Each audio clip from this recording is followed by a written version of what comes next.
Sabi dito, kayang-kayang patayin Buwan nagbibidyo yung po. isang daang na iba-ibang mga damo. Ano po? At kahit daw po umuulan at bumabagyo ay napaka-effective po. Ano? Hindi daw po ito mawawala ng bisa kahit po may bagyo. Nakalagay po dito, may shield technology. Madali daw po siyang gamitin, minimix lang siya sa tubig at saka ini-spray.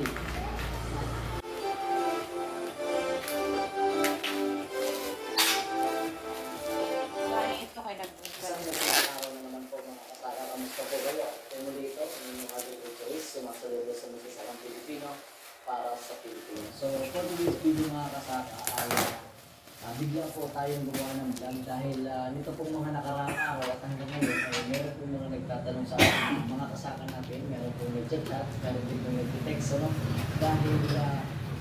dahil dito po sa isang pamatay damo, ano po, base po sa kanilang mga sinasabi, ito pong pamatay damo na ito ay isang taon daw po ay hindi pa tutubo yung damo kapag po ito yung ginamit natin.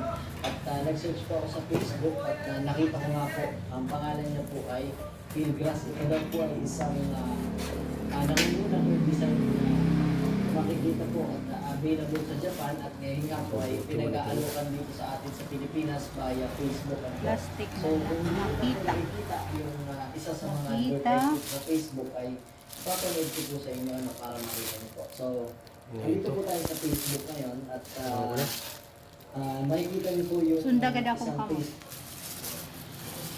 Mga link Marami po adit. tayo available sa online.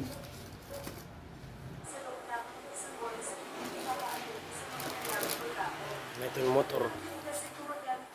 charge. Ano ito yung motor ito? Ba't di battery ito? Agay, maluwi agad na ito. Gagkuha niya battery. Din so darod ako kaya ano sa inyong klase. Ang mahal-mahal.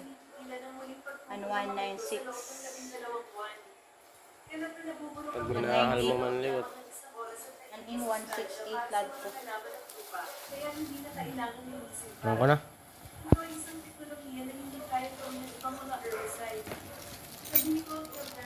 Okay.